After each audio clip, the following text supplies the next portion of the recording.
Students, आज की video lecture में हम पढ़ने वाले हैं रिडक्शन फॉर्मूलाज। आज का वीडियो काफी इंपॉर्टेंट है और इस वीडियो की लास्ट में हम एक बहुत अच्छी शॉर्टकट पढ़ने वाले हैं जिससे आप क्वेश्चनों को ओनली 10 सेकंड में सॉल्व कर सकते हैं। जिसमें सबसे पहला रिडक्शन फॉर्मूला है साइन की पावर nx dx। यहाँ पे जो ये पहला इंटीग्रेशन है, अगर मैं इसको in बोलूं तो ऐसे होगा इंटीग्रेशन साइन की पावर nx dx। अगर इसी में हम n को पुट कर दें n-2 तो आ जाएगा in-2 equal to integration sine की पावर n-2 x dx।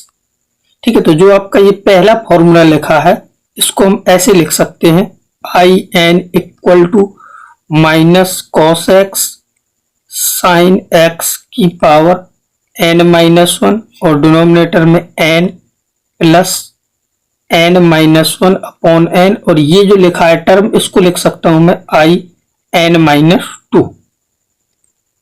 ठीक है, तो ये जो फॉर्मूला है आपका इस तरीके से कन्वर्ट हो जाएगा।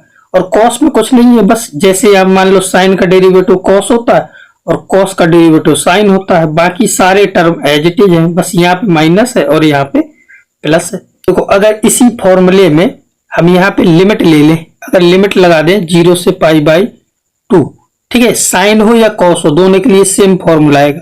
तो ये आपका फॉर्मूला क्या हो जाएगा, यहाँ पे लिमिट लग जाएगी 0 से π/2 और यहाँ पे भी 0 से π/2। अब लिमिट पुट करोगे तो cos π/2 ये 0 हो जाएगा। अपर लिमिट पुट करोगे, फिर माइनस लोअर लिमिट पुट करोगे तो यहाँ साइन वाला 0 हो जाएगा। लिमिट पुट करने के बाद ये पूरा टर्म 0 हो जाएगा, तो केवल ये बचेगा और इसको लिख सकता हूं मैं in-2। तो देखो फिर ये इस टाइप से आ जाएगा, ये जो दिया है ना पहला, यानी कि in इक्वल टू, और ये पहला वाला टर्म ये 0 हो गया तो ये बचा n-1 upon n, n-1 upon n, और इसको लिख दो in-2। ये वाला टर्म है, इसको in-2 लिख दिया, तो ये फॉर्मूला आ गया। तो ये जो प्रूव करना था प्रूव भी हो गया। अब ये साइन के लिए हो या फिर कॉस के लिए हो, दोनों के लिए फॉर्मूला वैलिड है। तो इसकी हेल्प से हम क्वेश्चन कैसे करेंगे। पहला क्वेश्चन है, तो ये आपका लिखा है in, यानी कि आपका I5 दिया है, इसको हम बोल सकते हैं कि ये आपका I5 गिवन है। इंटीग्रेशन 0 से π/2 साइन की पावर 5x इंटू dx। तो अभी हमने फॉर्मूला पढ़ा ये वाला, तो n की जगह 5 पुट कर दो इसी में।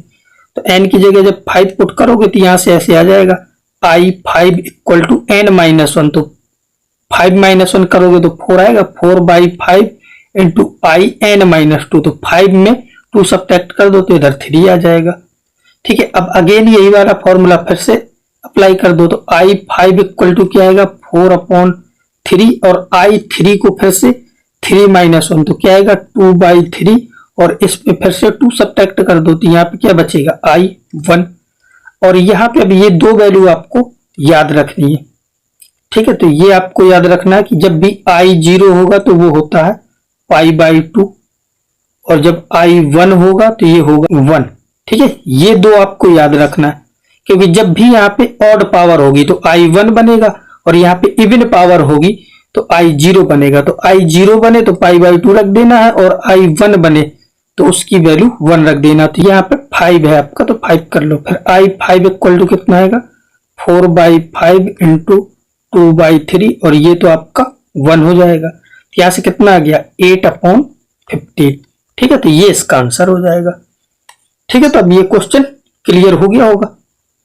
और अगर ये फॉर्मूला भूल भी जाता है तो एक सेकेंड फॉर्मूला है हमारे पास इस टाइप से, साइन हो या कॉस हो ये दोनों के लिए वैलिड है। तो करना क्या है इसमें कि जब भी n पावर को देखना, अगर ये ऑड होगी, पावर कैसी होगी ऑड, तो लास्ट में 1 आएगा, और अगर पावर इवन होगी तो π/2 आएगा। जैसे अभी हमने ये किया इंटीग्रेशन 0 से π/2 क्या था साइन की पावर 5x dx, जैसे इसको इंटीग्रेट किया मैंने। तो इसमें करना क्या है कि जैसे इसकी पावर क्या है ऑड, और स्टार्टिंग कैसे होगी कि ऊपर न्यूमरेटर में क्या आएगा कि जैसे ये 5 है पावर, तो इसमें एक एक सब्ट्रैक्ट करते रहो। यहाँ 5 लिखा तो इसमें 5 में 1 सब्ट्रैक्ट करो तो कितना आ गया 3। अब इसके बाद इसमें 2 सब्ट्रैक्ट करते जाओ, जैसे 3 में 2 सब्ट्रैक्ट करोगे तो क्या आएगा 1, और 1 पे रुक जाना है।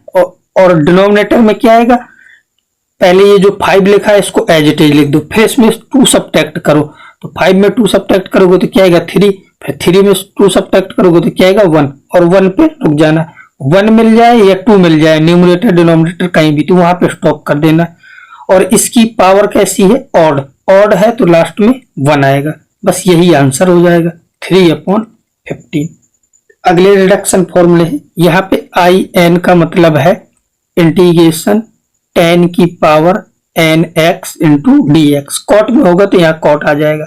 अब इसी फॉर्मूले में अगर मैं लिमिट ले लूं 0 to π/4, ठीक है, तो यहां से ध्यान देना, जैसे आई एन इक्वल टू हमने लिमिट ले ली 0 to π/4, तो देखो यहाँ पे क्या लिखा है, tan की पावर n-1 इंटू x और डिनोमिनेटर में n-1 dx, और माइनस आई n-2 का मतलब इसको आई n-2 ही रहने दो और इसको इस साइड ले आओ, तो I N plus I n-2 equal to, अब इसमें लिमिट पुट कर दो, जब π/4 पुट करोगे तो ये 1 हो जाएगा, और जब 0 पुट करोगे तो 0 हो जाएगा, तो आ जाएगा 1/n-1। तो एक फॉर्मूला आपका ये भी आ गया। देखो इससे फायदा क्या होगा कि जब हमें ऐसे क्वेश्चन पूछे जाएं, जैसे हम कह दें कि i5 प्लस i3 कैलकुलेट करो, तो 5 और 5 में जैसे n है, n में 2 सब्ट्रैक्ट करोगे तो 3 आ जाएगा, तो इन दोनों का एवरेज ले लेना। इसका आंसर क्या आएगा 1/5 और 3 के बीच में क्या है 4, तो 4 आ जाएगा आंसर। ठीक है, और भी कोई हो, जैसे कि i9 प्लस i7 पूछा जाए, तो 9 और 7 के बीच में क्या है इंटीजर 8, ये इन दोनों का एवरेज ले लो तो 8 आएगा, तो 1/8 आंसर हो जाएगा। इसके बाद नेक्स्ट है, ये दो फॉर्मूले हैं सेक और कोसेक के। अगर ये रिडक्शन फॉर्मूले याद हो जाते हैं तो अच्छी बात है, ठीक है, और नहीं होते तो भी कोई बात नहीं है, क्वेश्चन तो हो ही जाएंगे। इसके बाद नेक्स्ट है, जैसे कि ये क्वेश्चन है, अब देखो इसी फॉर्मूले का यूज करके, ये जो मैंने अभी फॉर्मूला लिखाया इसका यूज करके हम इस क्वेश्चन को सॉल्व करने वाले हैं। तो सबसे पहले इसमें जो इंटीग्रेशन दिया है 0 to π/4 tan की पावर 4 थीटा, और ये जो sec स्क्वायर थीटा है इसको लिख दो 1 प्लस tan स्क्वायर थीटा, यानी कि tan square theta plus 1 into D theta, और सबको अलग अलग कर लो। यहाँ पे जब अलग करोगे तो ऐसे आएगा 0 to π/4 tan की power 4 theta plus integration 0 to π/4 tan square theta plus integration 0 to π/4, और 1 है यहाँ पे और ये थीटा है, तो यहाँ पे 1 डी थीटा आ जाएगा। अब इसका मतलब क्या है, ये तो आपका i4 है और ये क्या है, ये है i2, और इसका इंटीग्रेशन तो थीटा होगा, लिमिट पुट करोगे तो π/4 आ जाएगा। अब अभी हमने पढ़ा था इस टाइप का कि इन दोनों का एवरेज ले लेते हैं, तो 4 और 2 का एवरेज क्या आएगा 3, तो इसका आंसर आ जाएगा 1/3 प्लस π/4, बस यही आंसर हो जाएगा। ठीक है, तो ये क्वेश्चन बहुत सिंपल है। इसके बाद नेक्स्ट टाइप है, एक ये भी फॉर्मूला है, लेकिन इस फॉर्मूले को तो याद ना ही करो क्योंकि इसकी कोई जरूरत नहीं पड़ेगी, क्योंकि हम इसका शॉर्टकट पढ़ने वाले हैं, तो उसका नाम है बेलीज फॉर्मूला। तब ये जो लंबा चौड़ा सा फॉर्मूला लिखा है ये बहुत ही आसान है।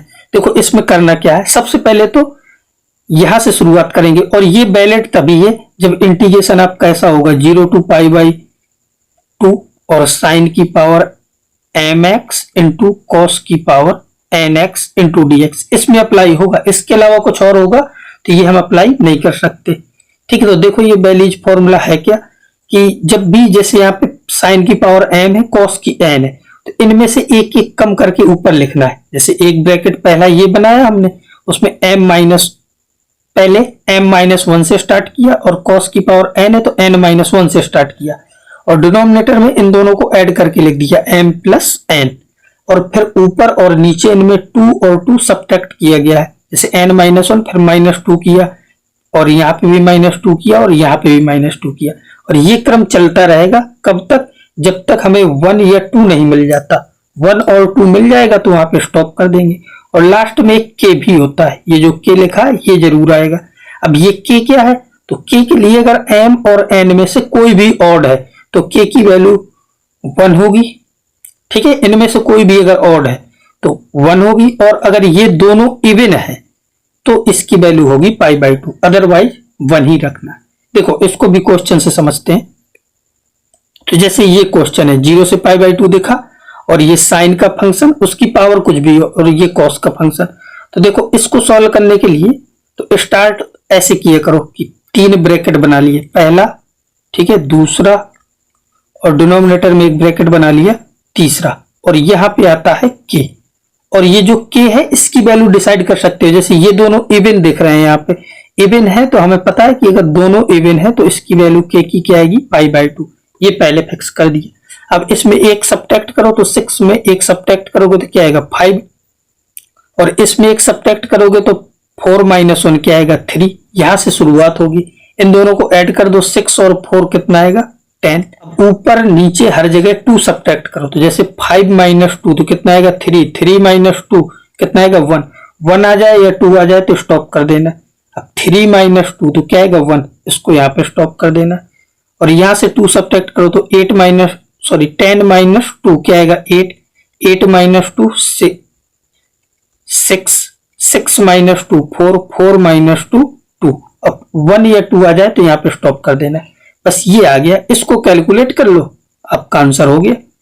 तो यहां से दिख रहा है कि इसको कैंसिल कर दो तो ये 2 आ जाएगा, और इस 3 से इसको कैंसिल कर दो तो यहाँ पे 2 आ जाएगा। तो ऊपर क्या बचा आपका 3π, और डिनोमिनेटर में कितना आएगा ये 8 और 2 2 4 8, 8 का क्यूब लिखा तो कितना होता है 512। तो आपका ऑप्शन ए करेक्ट है आपका। इसके बाद नेक्स्ट है, तो इसमें भी यही फॉर्मूला यूज करेंगे। तो इसके लिए फिर से पहली फॉर्मूला लगाना है, तो एक ब्रैकेट बनाओ, दूसरा बनाओ, और डिनोमिनेटर में तीसरा ब्रैकेट बनाओ, और यहाँ पे के की वैल्यू डिसाइड होगी इनसे। तो दोनों इवन है तो π/2 आएगा, तो यहाँ पे तो एक ऑड है, अगर कोई भी ऑड है तो 1 आएगा। अब यहाँ से स्टार्ट करना। 5 - 1 क्या होता है 4, और 4 - 1 3, इन दोनों को ऐड कर दो तो 5 और 4 कितना हो गया 9।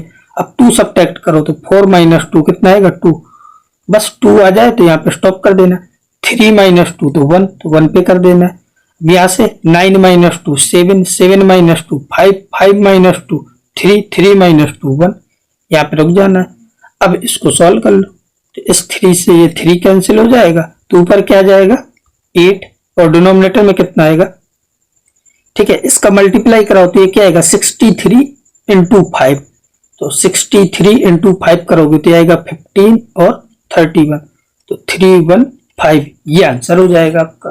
और इसको सॉल्व करने का एक और मेथड होता है जिसका नाम है गामा फंक्शन, जो कि अभी मैंने पढ़ाई नहीं है। उसको हम ऐसे लिखते हैं, गामा n = होता है n-1 फैक्टोरियल, अगर n पॉजिटिव इंटीजर है।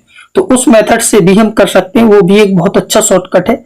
अगर उससे रिलेटेड आपको वीडियो चाहिए तो आप कमेंट करके बताओ, तो मैं ये गामा फंक्शन के बारे में भी आपको पढ़ा दूंगा।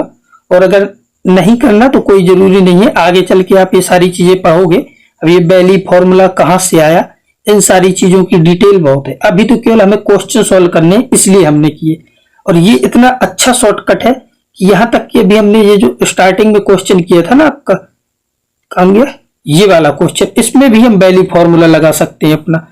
कि जैसे कि आपका ये क्वेश्चन ऐसे दिया था 0 to π/2, और ये क्या है sin की पावर 5x। अब यहाँ पे मुझे पता है कि cos की नहीं है, तो उसको ऐसे लिख लो cos की पावर 0x dx। और बस इसको सॉल्व करने के लिए फिर से वही 3 ब्रैकेट बना लो, 1 2 और डिनोमिनेटर में 3। इनमें से एक ऑड है, कोई भी ऑड है तो उसकी वैल्यू तो 1 आ जाएगी। और यहाँ पे 5 - 1 क्या आएगा 4, यहां से स्टार्ट करोगे, इन दोनों को ऐड करोगे तो 5 आएगा। अब इसमें 2 सब्ट्रैक्ट करो तो यहाँ पे 2, रुक जाएंगे। इसमें 2 सब्ट्रैक्ट करो तो 5 - 2 कितना आएगा 3, 3 - 2 1, यहाँ पे रुक जाएंगे। अब यहाँ पे 0 है पावर, तो इस ब्रैकेट में कुछ नहीं आएगा, तो इसको छोड़ो। तो ऊपर से क्या आ गया 4 × 2 कितना हो गया 8, और 5 × 3 कितना आ गया 15, तो 8/15। और यहाँ से आंसर अपना कितना आया था 8/15। इसलिए मैंने कहा था अगर ये सब भूल भी जाते हैं ये सारे फॉर्मूले, तो आप एक सेकंड मेथड ये था जो हमने किया था इसी क्वेश्चन को 3/15, ठीक है। ये मुझे लग रहा है इसमें 3/15 आया था, और इन सब में तो 8/15 आया है, इससे भी 8/15 आया। अच्छा, इससे 3/15 क्यों आया था ये चेक कर लेते हैं। यहाँ पे कुछ गड़बड़ हो गया है, तो जैसे कि 5 - 1 करोगे तो यहाँ 4 आएगा, यहाँ पे हमने 3 लिख दिया है, तो इसीलिए इसका आंसर गड़बड़ आया है, ठीक है। 5 - 1 करोगे तो यहाँ पे क्या आएगा 4, और उसमें 2 सब्ट्रैक्ट करोगे तो 2, तो 4 × 2 क्या जाएगा 8, ठीक है। तो आपका देख रहे हो कि यहाँ से 8/15। तो अगर ये सारे फॉर्मूले भूल भी जाते हैं तो केवल एक फॉर्मूला है जिसका नाम क्या है बेलीज फॉर्मूला, इससे आपके सारे क्वेश्चन हो जाएंगे।